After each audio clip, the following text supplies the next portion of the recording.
Mid-Missouri residents rallied in support of Michael Brown last night. Ridership numbers are in for the new Como Connect bus system, and the numbers are good. And Huntsville has a new mayor this morning after the previous mayor resigned in protest. Good morning. Today is Friday, August 22nd, 2014. Your time is 4:30 this morning. Thanks for waking up with us. I'm Megan Judy. And I'm Melissa Casares. I'm Eric Aldrich, and very warm, muggy once again here this morning. Yep. Not a big weather pattern shift here overnight, so we're going to continue with the same stuff. All right, thank you very much. There was an unexpected twist in a North Central Missouri City Council meeting. Tensions rose and focus began to shift away from the council's agenda. KOMU8's Creighton Hayes spent the day in Huntsville and has more on the developments. Yeah, I went to Huntsville yesterday to cover what we thought was going to be city council members overstepping those responsibilities of city board members. And as the night progressed, that story quickly. U.S. Attorney General Eric Holder says he, quote, he was heartened by the response he got after talking with residents and community leaders in Ferguson this week. Holder added the talk made some members of the community happy in light of the last week and a half. However, the Attorney General also said it'll take time to get all of the facts together in the death of Michael Brown. We will try to do this as expeditiously as we can. On the other hand, at the end of the day, it's most important that we get it right. Thousands of signatures were delivered to the office of St. Louis County Prosecuting Attorney Bob McCullough on Thursday. All of them called on him to step down from involvement in the Michael Brown case. The group Justice for Michael Brown Coalition delivered the petition signatures and a list of demands, including the immediate firing of Darren Wilson, the Ferguson police officer who is believed to have shot Michael Brown, and the resignation of McCullough and Ferguson Mayor Jason Knowles. Shoot! Don't shoot! Don't shoot!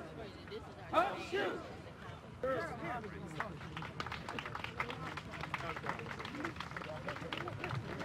Shoot! Don't shoot! Don't. Next week. Oh, that looks hot.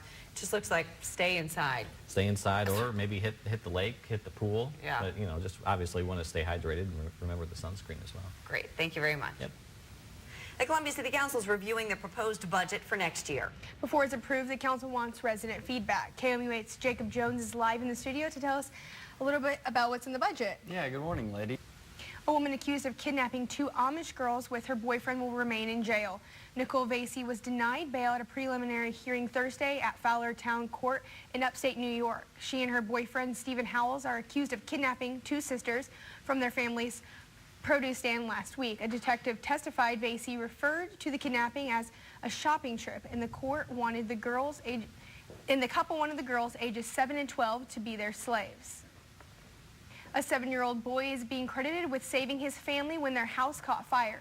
The boy, Jeremiah, was walking down the hall to escape when he realized he left his brother behind. He ran back into the burning room where his brother slept. They then rushed into their mother's room on the other side of the house to get her out of bed. By the time they reached her room, their room was fully engulfed. The family escaped moments before the entire home caught fire. 2 firefighters are injured in Kentucky following an ice bucket challenge at Campbellsville University. The firemen were spraying ice-cold water over the Tiger Marching Band for the ALS challenge in what was supposed to be a fun event. However, the event took a dangerous turn. The firefighters were preparing to move the aerial ladder when it came too close to some nearby power lines. Luckily, students had already left the area.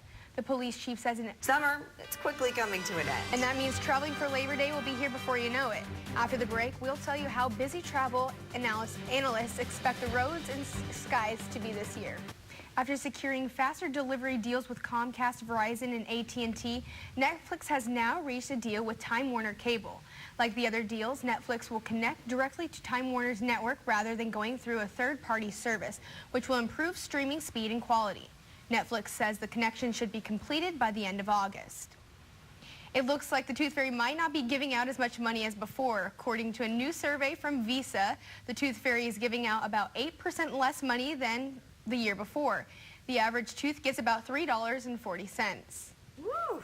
Tooth Fairy is not that expensive in my house. No, Wow. It wasn't at mine either. Plenty of college students are heading back to school, and plenty of them could be digging into a lot of fattening foods if they haven't already. But as NBC's Karen Kafa explains, there are apps out there helping students keep their on-campus diets a little more healthy. Students across the country are heading back to class now that summer break is coming to an end. For students in Denver Public Schools, there'll be plenty of new security upgrades welcoming students to a new school year. Those upgrades include enhanced cameras and entry systems. NBC's Nelson Garcia reports. The security improvements in the district cost nearly $6 million. And the money to pay for it came from a bond issue that was passed by voters in 2012.